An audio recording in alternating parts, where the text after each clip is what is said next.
Der verlorene Löwenjunge, eine Geschichte von Liebe und Überleben.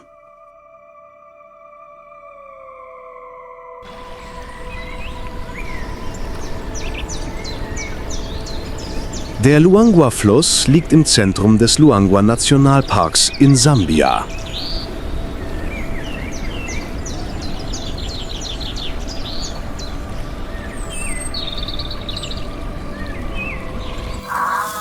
Der Ort trocknet aus.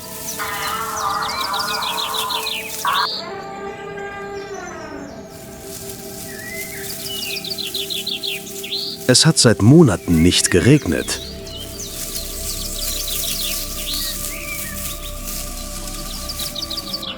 Am Ufer des Flusses lebt das Löwenrudel von Inno, eine Familie von 20 Tieren, darunter 6 Junge von 2 Löwinnen.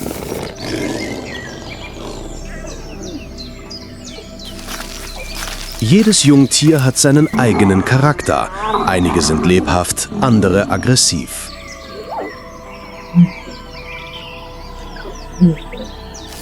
Die Zwillinge, ein Männchen und ein Weibchen, sind die ältesten.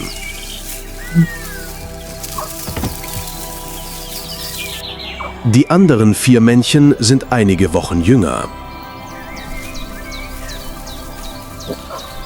Einer von ihnen, der kleinste, ist schüchtern und sehr dünn. Schon im Mutterleib erhielten einige mehr Nährstoffe als andere.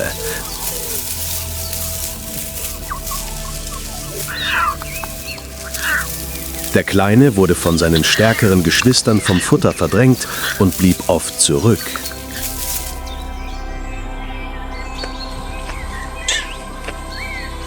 Männliche Löwen brauchen Verbündete, um Allianzen zu bilden, wenn sie erwachsen werden und ihre eigenen Rudel zu gründen.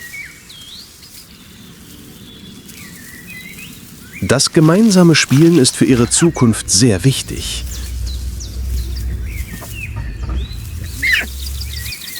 Die älteren Zwillinge geben die Spielregeln vor. Jagen und Kämpfen sind ihre Lieblingsspiele.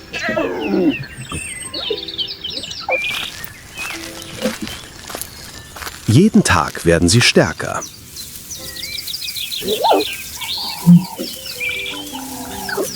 Aber der Schwächste nicht.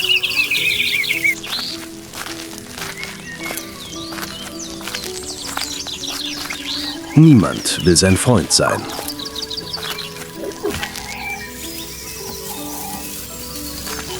Einer der Zwillinge nähert sich ihm zunächst freundlich.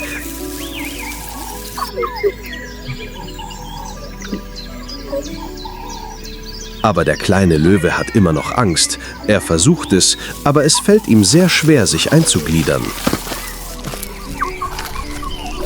Die Trockenzeit wird immer härter. Die Büffelherden sind gezwungen, zu den letzten Wasserstellen am Fluss zu ziehen.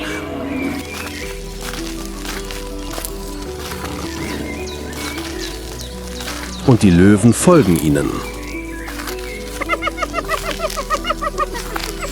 Wenn Hyänen oder Leoparden die Jungen entdecken, töten sie sie sofort.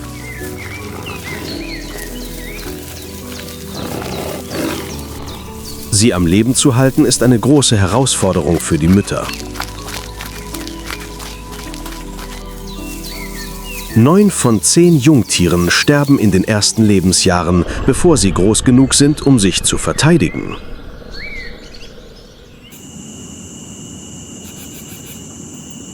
Die Nacht ist die gefährlichste Zeit.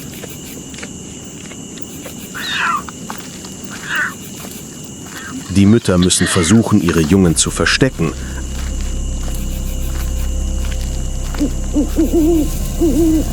Aber sie können nicht bleiben, da sie die besten Jägerinnen des Rudels sind und an anderen Stellen gebraucht werden.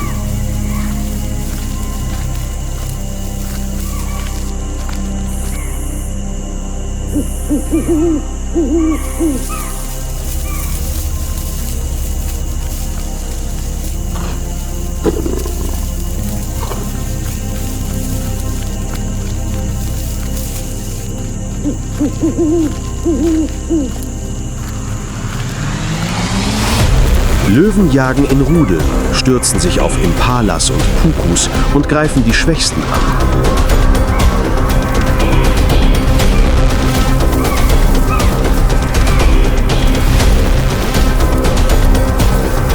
Verletzungen oder Krankheiten werden sofort bestraft.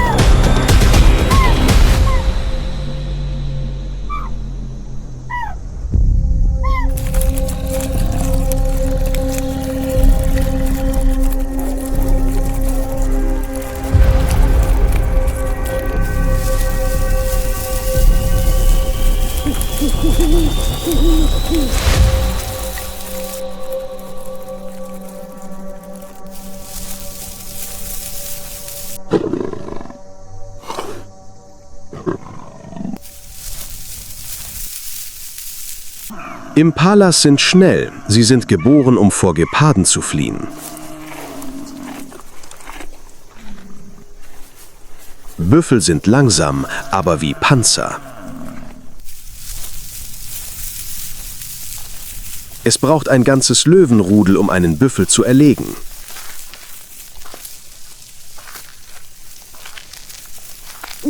Nur wenige Jagden sind erfolgreich.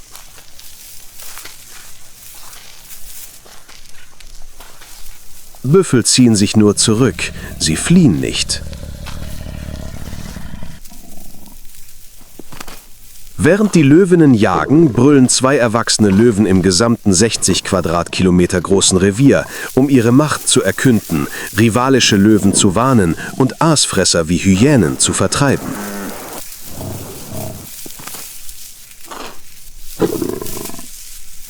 Schakale suchen Zuflucht in Höhlen, die für Löwen unangreifbar sind. Ein Kindermädchen bleibt in der Höhle, während die ganze Herde auf die Jagd geht.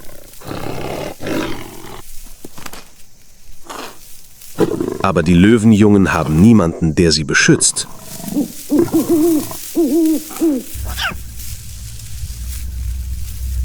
Bei so viel Chaos können sie in Panik geraten und weglaufen, was extrem gefährlich ist, wenn Leoparden in der Nähe sind.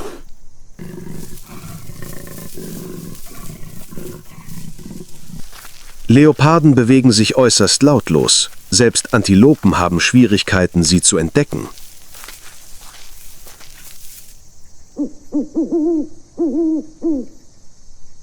Löwen und Leoparden sind Feinde. Sie töten sich gegenseitig die Jungen, wann immer sie können.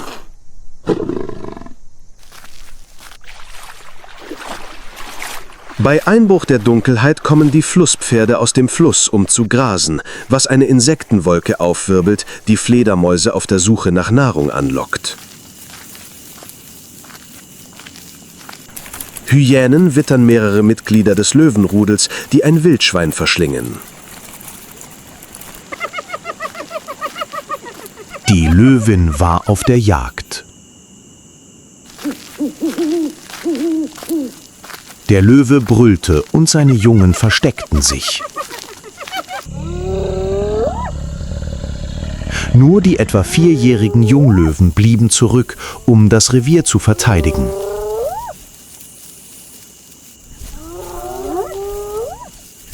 Die beiden Gruppen, Löwen und Hyänen, stritten sich um das Fleisch.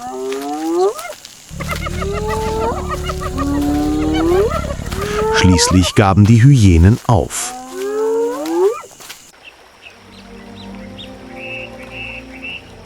Am nächsten Morgen kehrten die Flusspferde zum Fluss zurück, wo sie sicherer waren.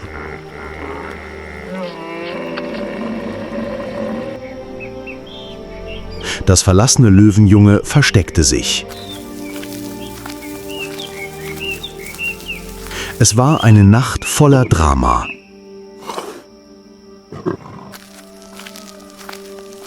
Die anderen 5 Löwenjungen flohen in alle Richtungen.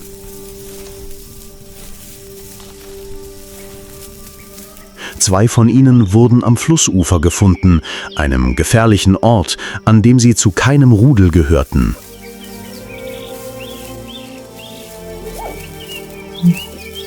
Die beiden Mütter machten sich auf die Suche nach ihren Jungen und fanden einen der Zwillinge, den männlichen. Aber seine Mutter ließ ihn am Flussufer zurück, um weiter nach ihrer Tochter und ihrem Enkel zu suchen. Sie betraten das Revier eines anderen Rudels.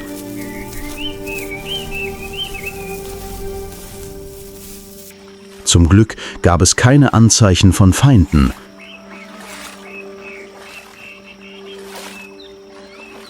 Die drei kehrten an einen sicheren Ort zurück.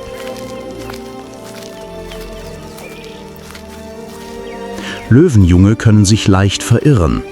Ihre Neugier und ihre Kühnheit lassen sie leicht die Orientierung verlieren.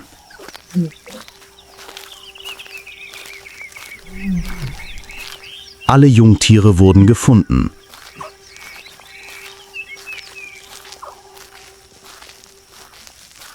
Sie hatten das erste große Abenteuer ihres Lebens erlebt und eine Lektion gelernt. Bis auf einen. Der Einzelgänger blieb dort, wo man ihn zurückgelassen hatte. Die größeren Jungtiere erfanden ein neues Spiel. Sie wollten die Geduld zweier erwachsener Löwen auf die Probe stellen.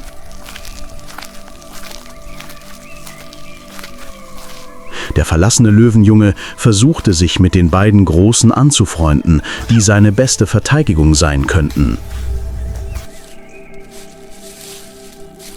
Aber wie immer ignorierten sie ihn.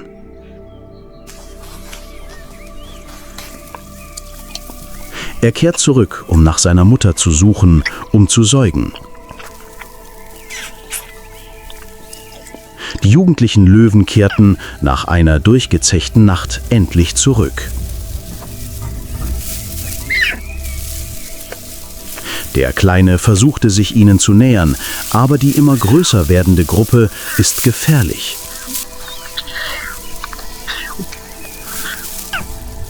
Seine Instinkte sind verwirrend. Mal sind sie wie Kinder, mal wie Raubtiere.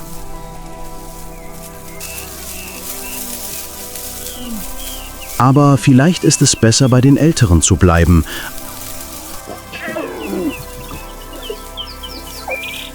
Als seine Mutter ihn ruft, kehrt er zurück.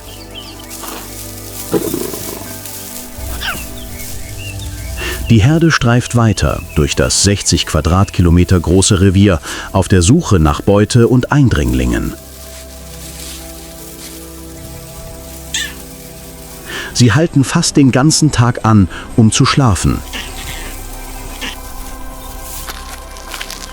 Das Brüllen kann eine Warnung für diejenigen sein, die es wagen, sich zu entfernen, oder einfach nur eine Art, das Revier zu markieren.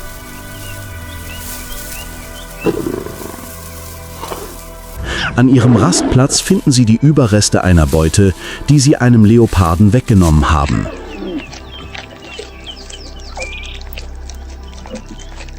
Die Jungtiere, die jetzt 3 Monate alt sind, beginnen sich an den Geruch von Fleisch zu gewöhnen und wechseln von Milch zu rohem Fleisch.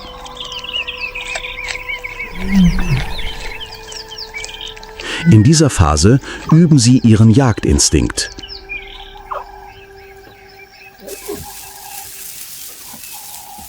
Der ausgestoßene Löwe braucht nur noch ein wenig mehr Selbstbewusstsein, um sich zu integrieren. Sie können besser säugen als je zuvor.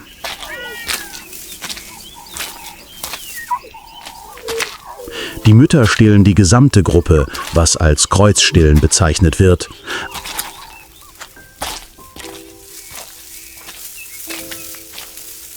Aber mit 6 Jungen ist das nicht einfach. Jede Mutter hat nur 4 Zitzen und alle wollen gleichzeitig trinken.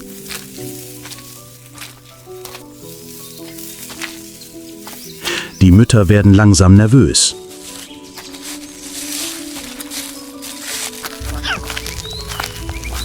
Das gemeinsame Füttern ist sehr stressig.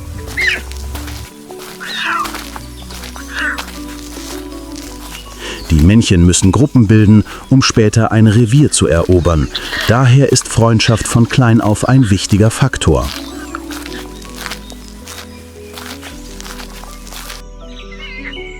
Nachdem sie um das Futter gekämpft haben, spielen und raufen sie wieder.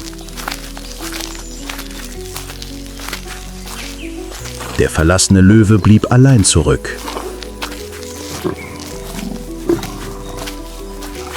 Die jugendlichen Löwen spielten ebenfalls, aber ihre Spiele waren viel gewalttätiger.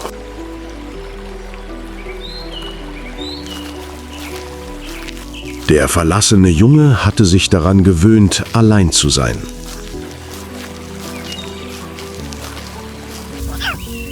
Als die ganze Herde aufstand, um zu gehen, ließen sie ihn zurück. Seine Mutter, seine Geschwister, seine Cousins, sogar die Jugendlichen vergaßen ihn.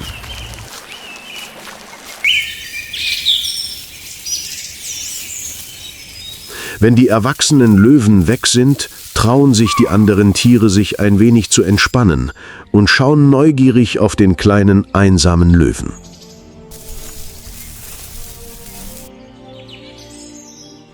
Es ist schon zu spät. Der Löwe merkt, dass er seine Herde braucht. Er vermisst seine Mutter.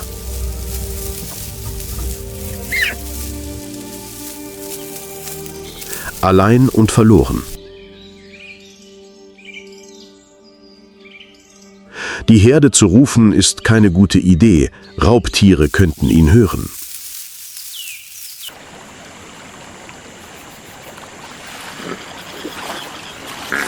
Sogar Flusspferde töten manchmal Löwenbabys. Obwohl sie Pflanzenfresser sind, sind sie keineswegs zahm. Der verlassene Löwenjunge schreit nicht.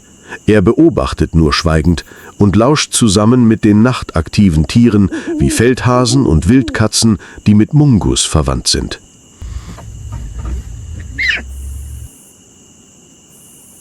Aber es gibt eine noch größere Gefahr. Ein Leopard lauert in der Nähe. Löwen und Leoparden sind erbitterte Feinde. Wenn sie einen Löwenjungen finden, werden sie nicht zögern, ihn zu töten.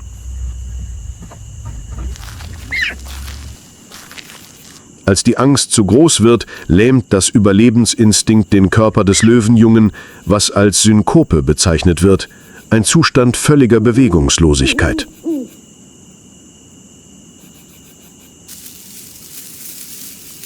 Nur 20 Meter entfernt beobachtet der Leopard die Situation. Eine Ginsterkatze, ein katzenähnliches Tier, läuft vorbei.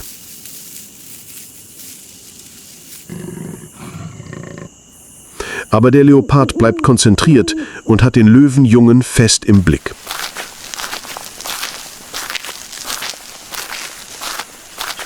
Plötzlich mischt sich ein Flusspferd ein und ruiniert die Jagd.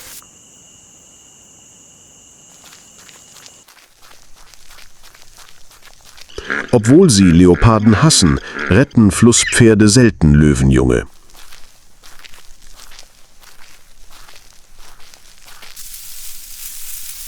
Aber dieses Mal rettete ihr Auftauchen ihnen das Leben.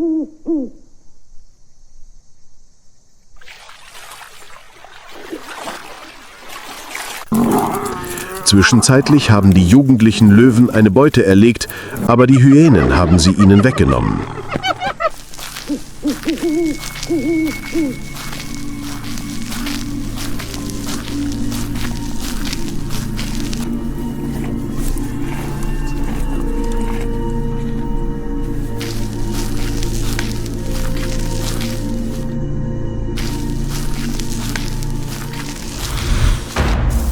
Sie sind noch jung, kennen keine Taktiken und wissen nur, wie man seine Beute ziellos verfolgt.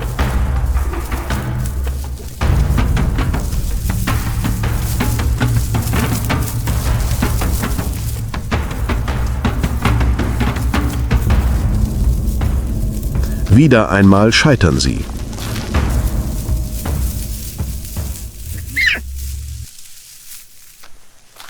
Aber dem Teenager-Löwen folgt das Löwenjunge. Es findet den Rest der Herde.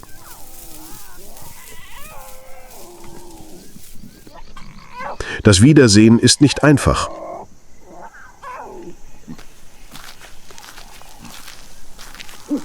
Die Gruppe junger Löwen entfernte sich von der Herde.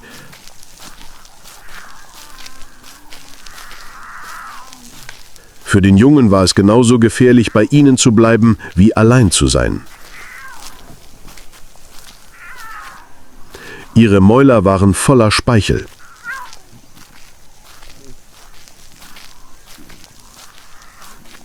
Kleine Bisse bedeckten ihn mit Speichel.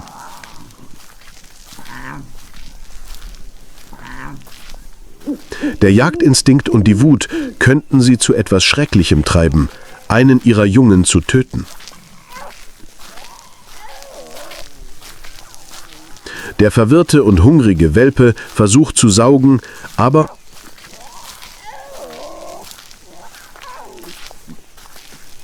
die jungen Männchen werden immer aggressiver.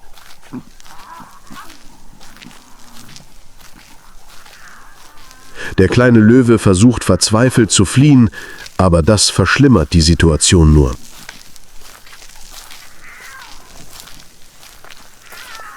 Seine Mutter sucht nach ihm.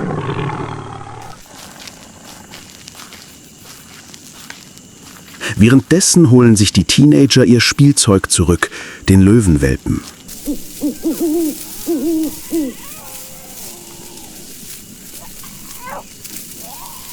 Nur sehr wenige überleben eine solche Nacht.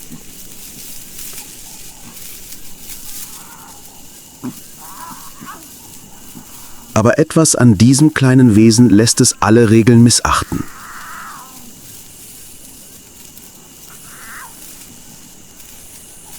Das Auffinden ihrer Jungen ist eine der schwierigsten Aufgaben, denen Tiermütter gegenüberstehen.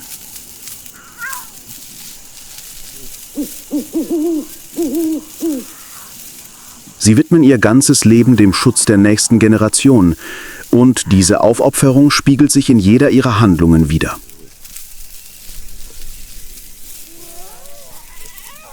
Schließlich kehrt das einsame Jungtier an einen sicheren Ort zurück, zu seiner Herde.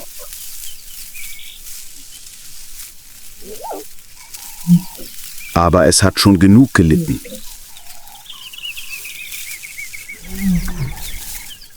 Die Scherze seiner Brüder wurden immer heftiger.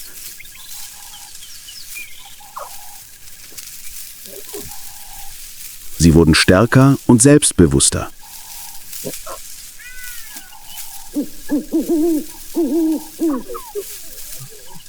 Der Instinkt trieb sie dazu, ihren Charakter durch Zusammenstöße und Streitigkeiten zu formen und gleichzeitig die Hierarchie in der Herde zu etablieren.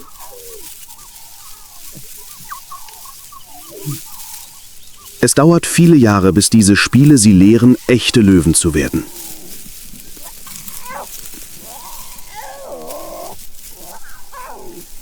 Die Entwicklung des einsamen Löwen verlangsamte sich. Und an diesem Morgen, nachdem er die Herde verlassen hatte, stand er vor einer neuen Herausforderung.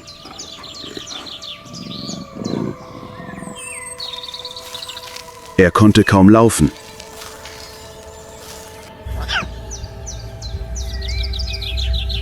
Die anderen Jungtiere verhielten sich, als würde er nicht existieren, als wäre er tot.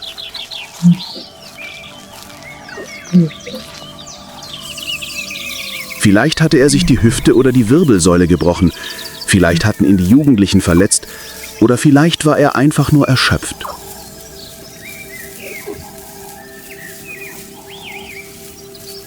Er kehrt zu seiner Mutter zurück, um zu trinken.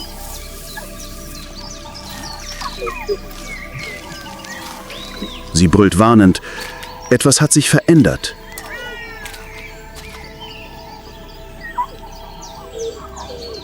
Er braucht Milch, um sich zu erholen.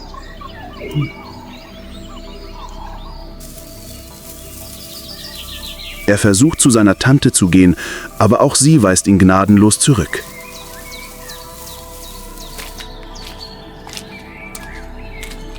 Der Mutterinstinkt kennt Ausnahmen. Manchmal wenden sich Mütter von ihren eigenen Kindern ab, verlassen sie oder töten sie sogar.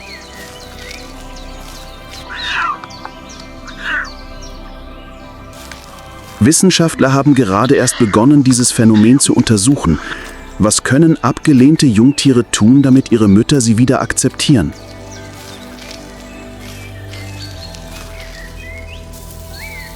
Er kann der Herde nicht folgen.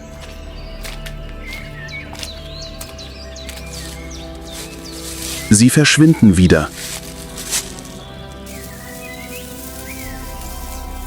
Allein versucht er es weiter, ein kleines Wesen mit erstaunlichem Mut und Entschlossenheit.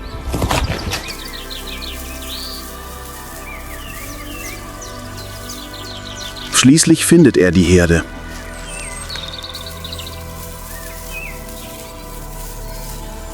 Aber diesmal ist er nicht willkommen.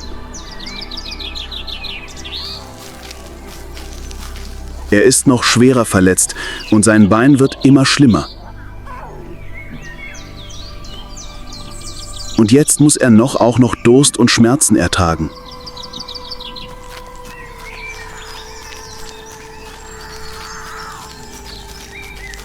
Er kann nicht mehr richtig laufen.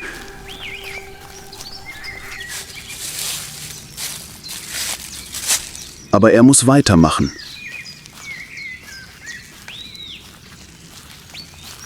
Sein Wille und sein Mut sind ein Wunder.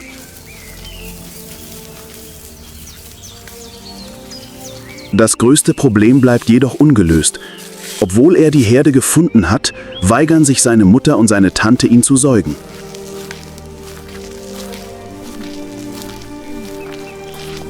Sie treffen eine Entscheidung. Sie konzentrieren sich darauf, diejenigen aufzuziehen, die die besten Überlebenschancen haben. Eine grausame Entscheidung, aber in der Natur ist das üblich.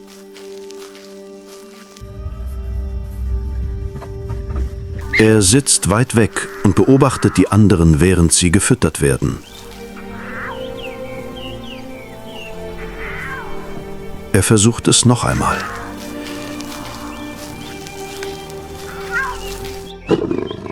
Die erwachsenen Löwen nähern sich einem kleinen, mit Wasser gefüllten Graben.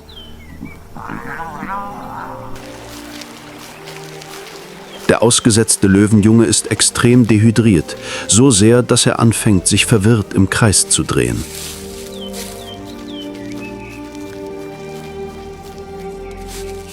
Er sieht die Herde nicht mehr.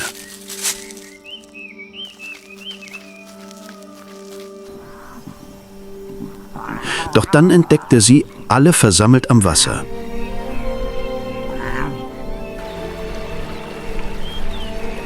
Direkt darunter lauert ein Krokodil und wartet darauf, dass sich ein durstiges, unachtsames Tier nähert. Die Mütter waren sich der Gefahr bewusst und brüllten, um ihre Jungen zu warnen und das Krokodil zu bedrohen.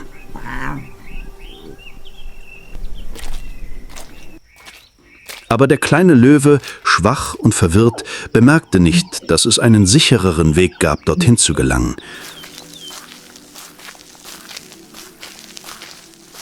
Als sie ihren Sohn in Gefahr sah, wurde die Mutter weich.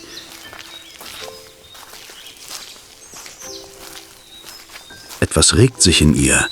Und dann?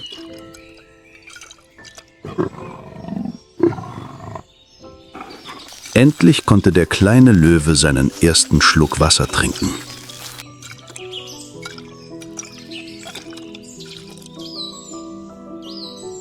Zögernd näherte er sich seiner Mutter.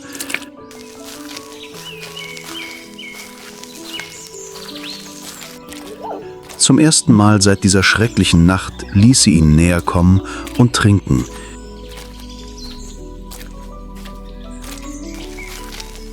Die Milch, die er zum Überleben so dringend brauchte. Aber er war noch immer sehr dünn, verletzt und konnte mit der Herde nicht hinterherkommen.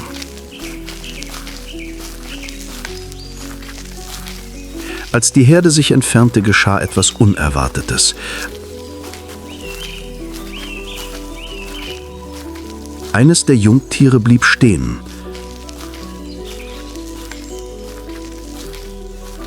Dann kehrte die ganze Familie zurück, eines nach dem anderen. Sie hatten auf ihn gewartet. Sie gaben ihm eine zweite Chance.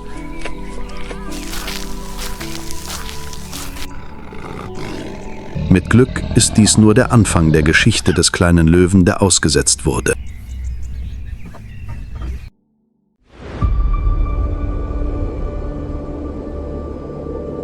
auf dem kalten weißen Schnee, wo unter jeder Eisschicht der Tod lauert.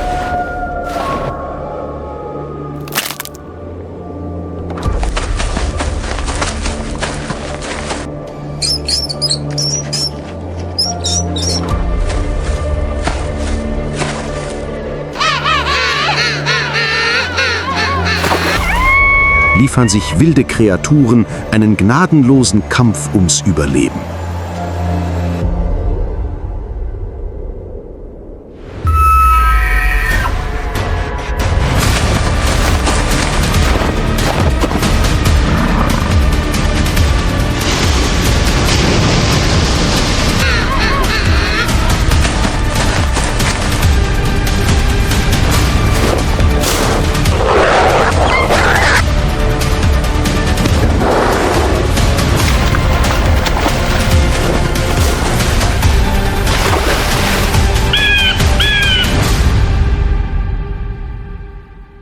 Heftige Überlebenskämpfe in einer verschneiten Landschaft.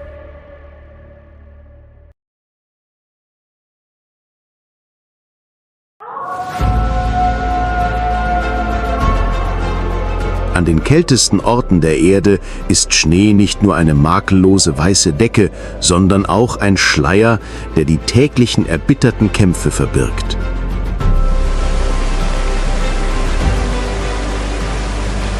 Von den nördlichen Kiefernwäldern Nordamerikas über die eisigen Ebenen Kanadas bis zu den entlegensten Winkeln der Antarktis, überall findet ein stiller, aber brutaler Krieg statt.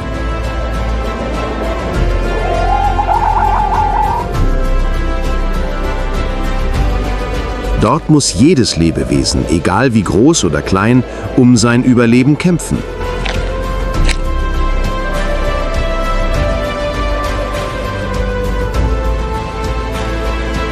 Es gibt keinen Raum zu zögern und Fehler bedeuten den sicheren Tod.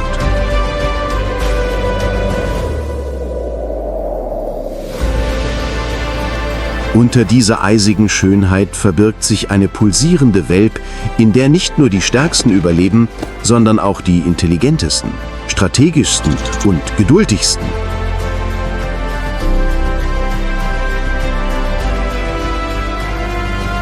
Inmitten der schneebedeckten Kiefernwälder Nordamerikas bewegt sich ein Rudel grauer Wölfe lautlos durch den tiefen Schnee.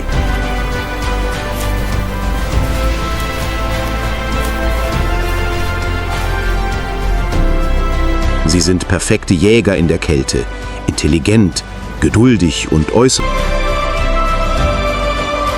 Grauwölfe, Canis lupus, sind hochsoziale Fleischfresser.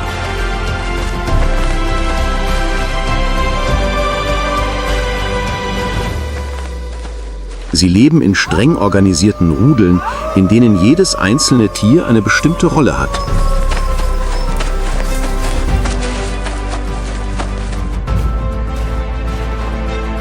Ihr Erfolg beruht nicht auf ihrer individuellen Stärke, sondern auf ihrer Fähigkeit, in der Wildnis als gut trainierte Armee zusammenzuarbeiten.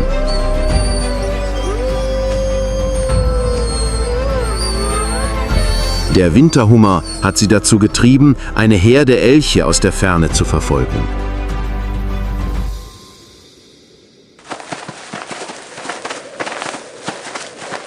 Elche sind große, kräftige Hirsche, aber in der eisigen Kälte sind sie verwundbar, besonders die jungen und schwachen Tiere.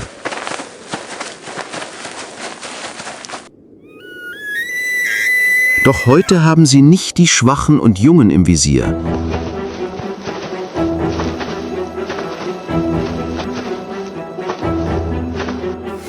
Ein erwachsener Elch, der auf der Suche nach Nahrung von der Herde getrennt wurde, ist ihnen aufgefallen.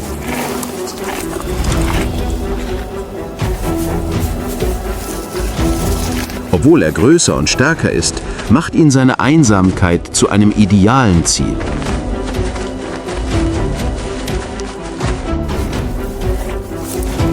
Die Wölfe beschleunigten lautlos und folgten den schwachen Spuren im Schnee.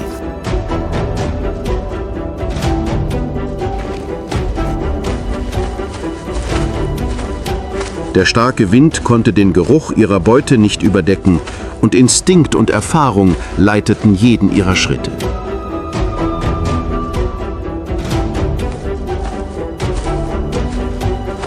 Die Meute folgte ihr durch die Kiefern, um den rutschigen Berghang herum, bis zu einem mit weißem Eis bedeckten Tal.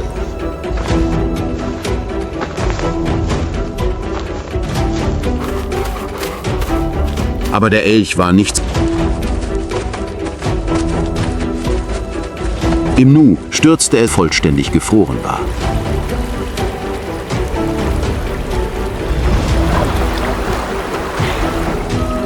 Im dublen Winterlicht spritzten Tropfen kaltes Wassers von seinen allmählich verschwand.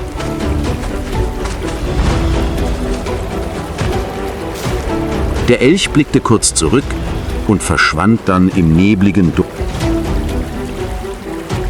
Dieses Mal hatten die Jäger versagt.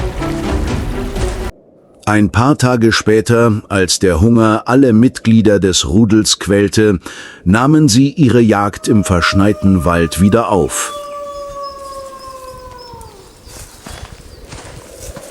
Doch diesmal war ihr Ziel kein einzelnes Reh, sondern eines der größten und gefährlichsten Tiere der Tundra, der Bison.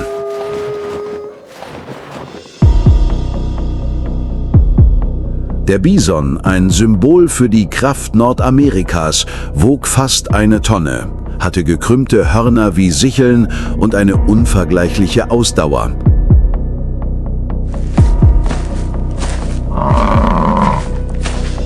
Ein einziger Angriff konnte einem ausgewachsenen Wolf die Knochen brechen.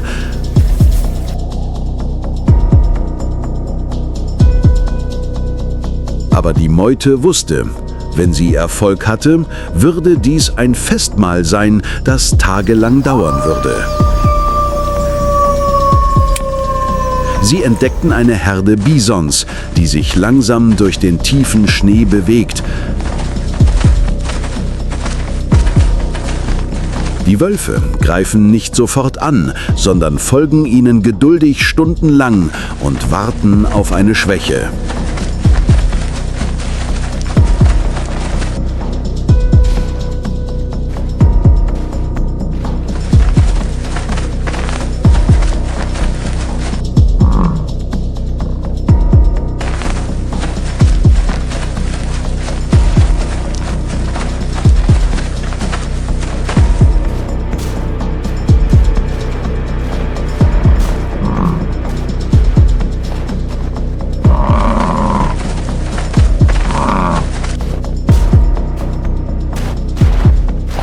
Dann bietet sich die Gelegenheit.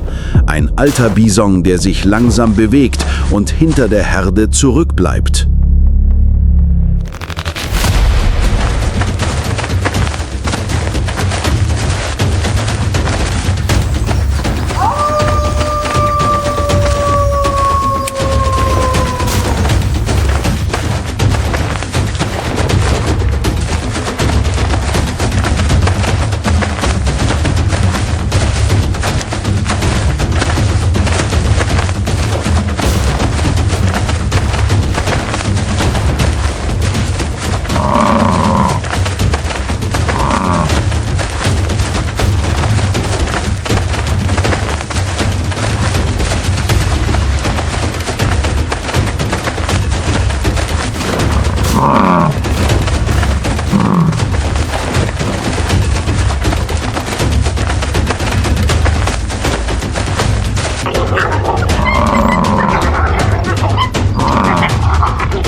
Das Ende kam schnell, sauber und brutal.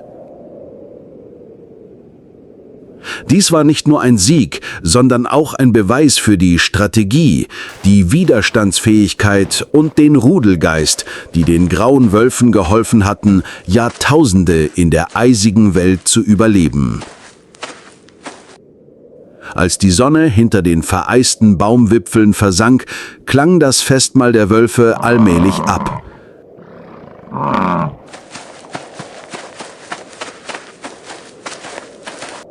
Das Brüllen des mächtigsten Raubtiers Nordamerikas verhallte im kalten Wind.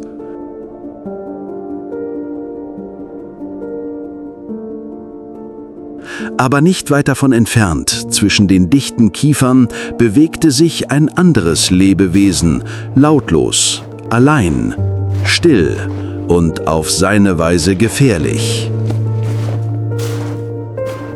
Der kanadische Lynx, der stille Jäger.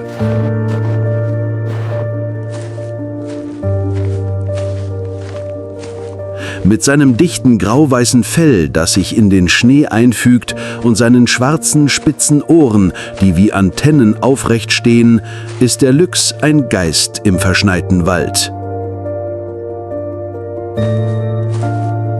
Im Gegensatz zu den lauten und strategisch vorgehenden Wölfen jagt der Lynx allein und mit absoluter Geduld. An einem ruhigen Winternachmittag bedeckt dichter Schnee den Weg.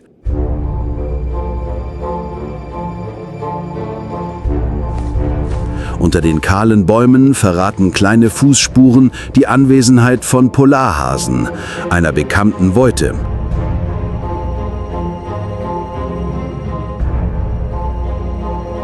Mit ihrem weißen Fell und ihren langen Ohren sind die Hasen in der Landschaft fast unsichtbar.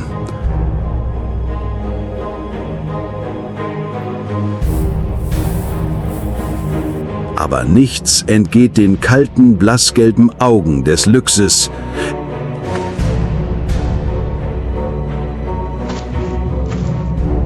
Er duckt sich tief und bleibt dicht am Boden. Jeder Schritt ist lautlos, nicht einmal ein Zweig bewegt sich.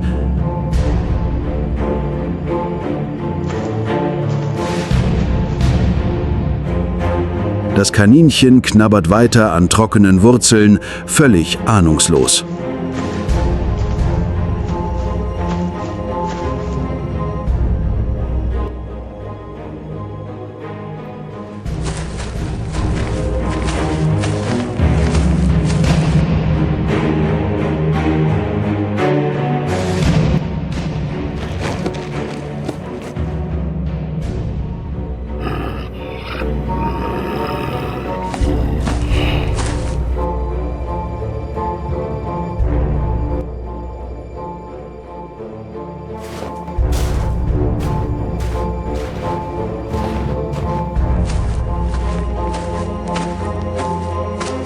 In einer Welt aus Dunkelheit und Eis brauchte die Geistkatze keine überlegene Geschwindigkeit oder Kraft, nur einen einzigen perfekt getimten Sprung.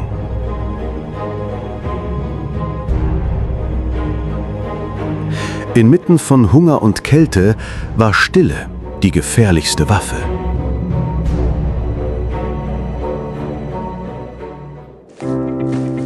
Wenn der Luchs ein stiller Geist ist, dann ist der Polarfuchs gerissen, lebhaft und furchtlos, solange sein Magen voll ist. Mitten im arktischen Winter, wenn sogar die Augenbrauen gefrieren, streift der Polarfuchs Vulpes lagapus noch immer gemächlich durch den tiefen Schnee.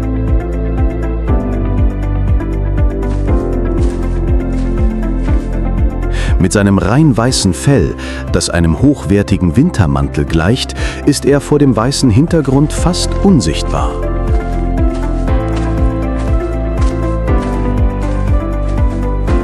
Aber lassen Sie sich von seinem niedlichen Aussehen nicht täuschen. Er ist ein hochsensibler Beuteortungskomputer.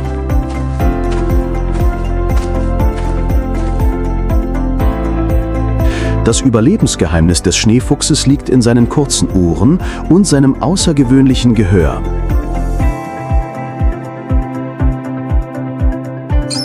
Er kann das leise Rascheln von Lemmingen unter der über 1 Meter dicken Schneedecke wahrnehmen.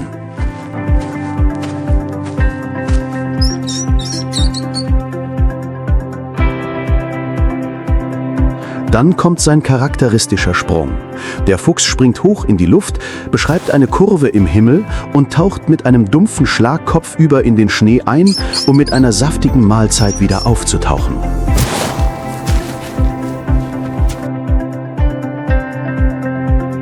Das mag etwas albern aussehen, aber dieser Sprung ist eine perfekt kalkulierte ballistische Manöver. So sind Füchse eben. Wenn der Winter aber vorbei ist und der Schnee schmilzt, durchläuft der Schneefuchs eine bemerkenswerte Verwandlung.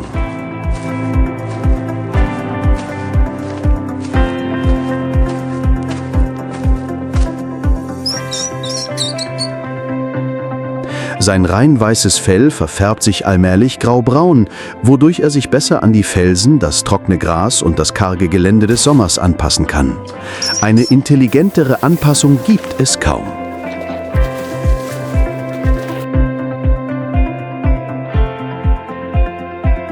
Im Sommer wird das Speiseangebot des Schneefuchses so reichhaltig wie in einem Buffet-Restaurant.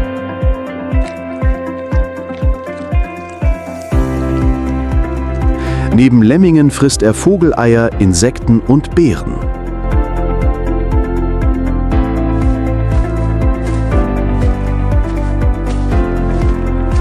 Einfach ausgedrückt, wenn der Winter unter dem Schnee tödlich ist, dann sind die Polarfüchse im Sommer die flexiblen Köche der Arktis.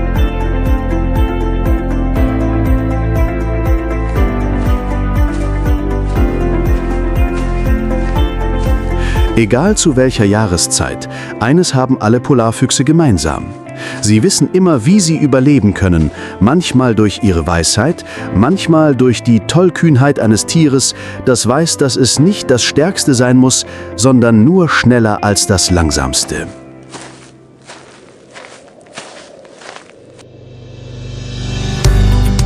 Weit am Rande der Welt, wo der Wind nie schläft und der Winterhimmel fast lichtlos ist,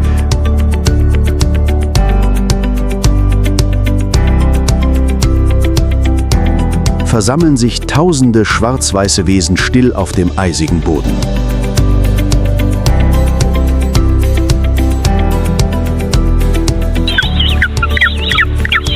Nicht um zu fliehen, sondern um im härtesten antarktischen Winter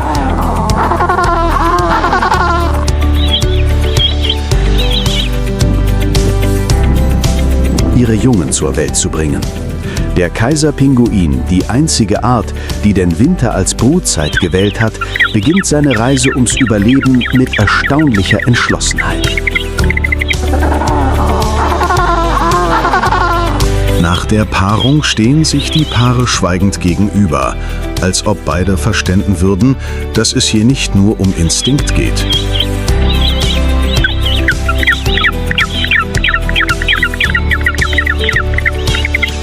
Es ist eine Verpflichtung und ein Opfer.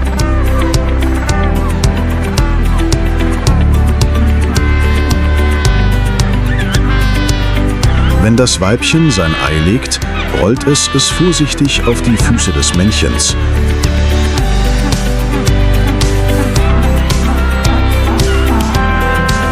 Und wendet dann seinen Kopf dem Meer zu, um eine Reise von Hunderten von Kilometern anzutreten, nur um Nahrung zu finden.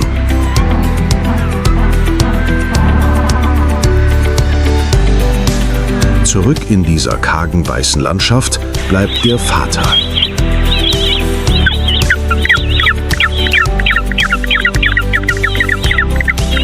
Der Mann steht wochenlang regungslos da und brütet die Eier auf seinen Füßen, bedeckt von einer Hautschicht aus seinem Bauch, die wie eine lebende Decke wirkt.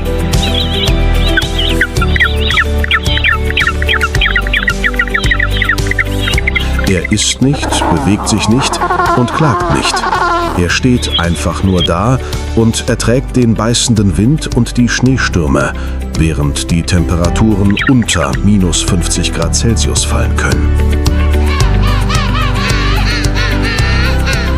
Während der Stürme versammeln sich Hunderte von Männchen in dichten Gruppen, die nach außen blicken und abwechselnd einen lebenden Windschutz bilden.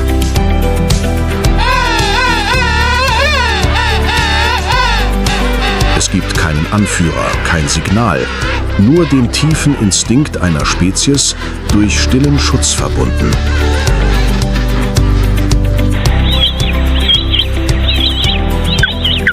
Und dann, an einem nebligen Morgen, zittert das Ei leicht Ein leises, zitterndes Zwitschern hallt wieder und kündigt das Entstehen neuen Lebens an.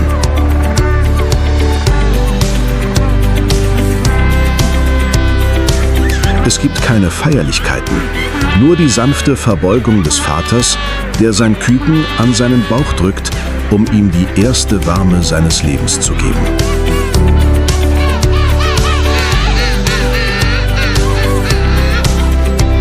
Bald darauf kehrt die Mutter zurück mit einem Bauch voller Nahrung.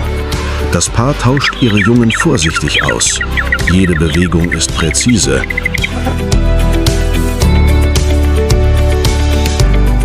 Schon ein Moment der Unachtsamkeit könnte das Küken erfrieren lassen.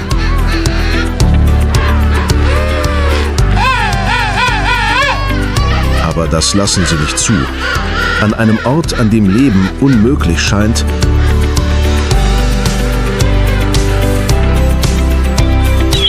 tauschen sie ihre winzigen Nachkommen aus, als wären sie ein kostbares Geschenk.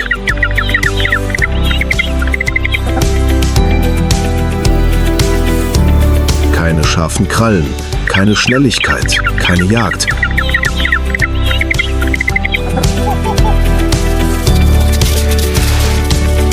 Aber die Kaiserpinguine haben den Tod mit ihrer Ausdauer, ihrer väterlichen Liebe und ihrer stillen Hingabe besiegt. Eine Leistung, die es verdient, in den ewigen Eis und Schnee eingegraviert zu werden. Wenn Kaiserpinguine ein Symbol für Ausdauer und Hingabe in der Kälte sind, dann sind Leopardenrobben das Gegenteil der stillen, scharfen und gefährlich kalten Welt der Antarktis.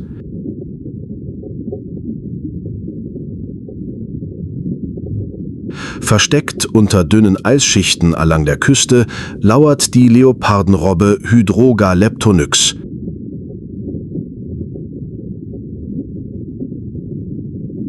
Sie ist nicht hastig oder ungeduldig.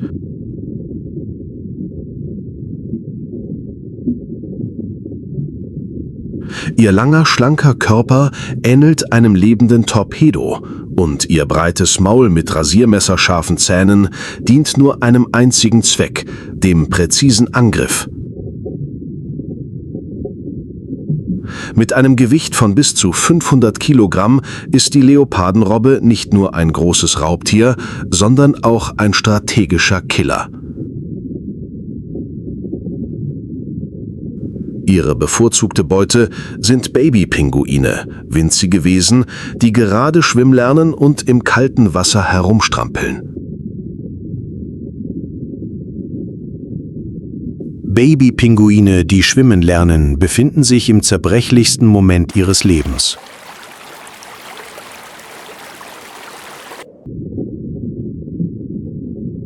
Von der Küste springen sie ins eisige Wasser, ohne zu ahnen, dass sich direkt unter ihnen ein Schatten extrem langsam bewegt.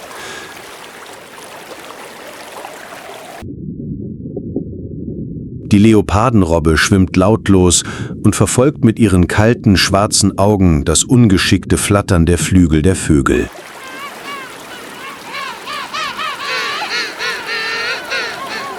In der Welt aus Eis und Schnee, in der die meiste Zeit Stille herrscht,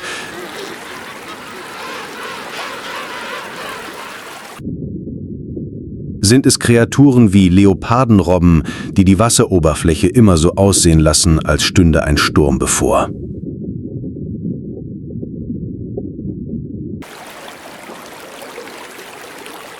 Auf einer einsamen Eisscholle mitten im gefrorenen Ozean lag eine Robbe ausgestreckt und atmete gleichmäßig.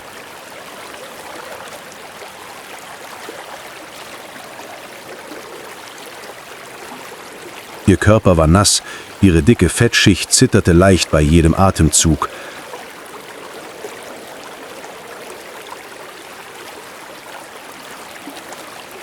Nach einem langen, anstrengenden und sättigenden Tauchgang war sie gerade auf das Eis geklettert, um sich einen seltenen Moment der Ruhe im harten Kreislauf des Überlebens zu gönnen. Das Meer war ruhig und der Wind wehte nur leicht. Es gab keine Warnzeichen.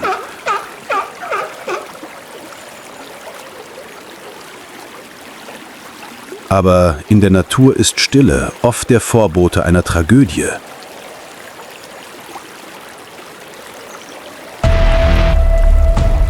Von der Ferne entdeckte eine Gruppe von Killerwalen, den intelligentesten Raubtieren des Ozeans, die kleine Eisscholle und das darauf liegende Tier.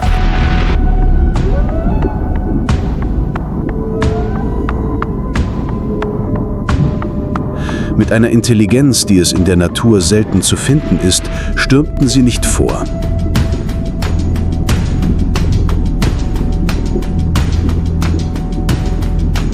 Jedes Mitglied der Gruppe hielt seine Position wie Schachfiguren auf einem Ozeanbrett.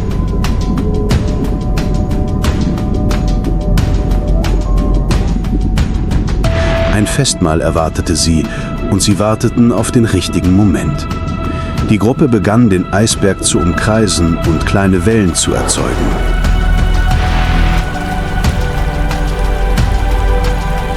Die Robben öffneten die Augen und hoben den Kopf, aber sahen immer noch nichts Ungewöhnliches.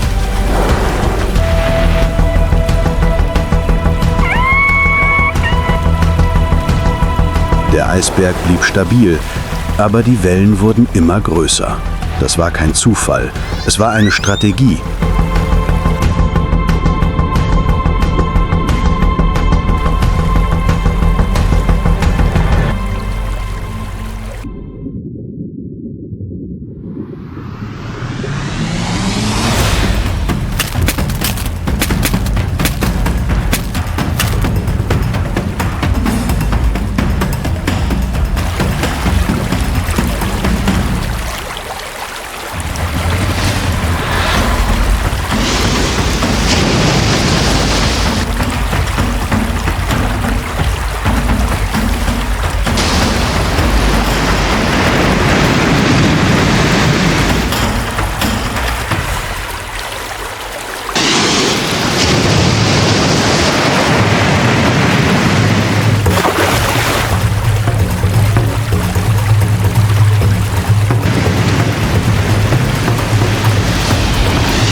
Die Walgruppe tauchte erneut tief unter und verschwand in den tiefblauen Fluten, während die Meeresoberfläche ruhig blieb, der Eisberg leer war und nur ein paar Blutstropfen in den kalten Wellen verblassten.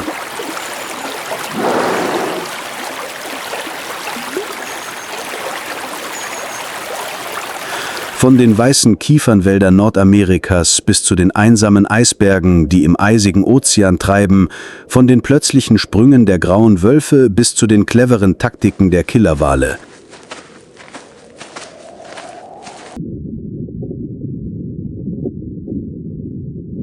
Jeder Moment im Schnee ist ein brutales Stück Natur.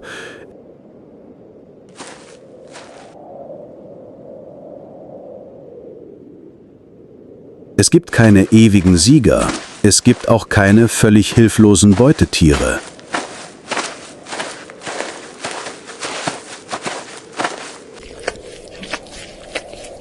Jede Spezies kämpft mit ihren eigenen Waffen, Kraulen, Intelligenz, Geduld oder Mutterinstinkt.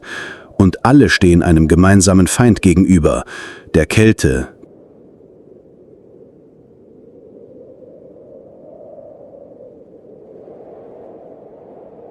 dem Hunger und der Zeit.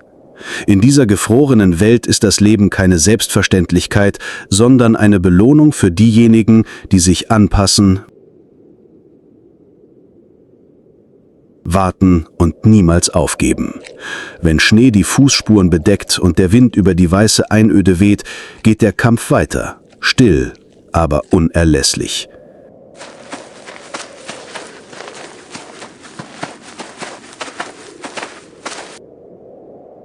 Denn hier schläft der Schnee nie und die Natur gibt niemals nach.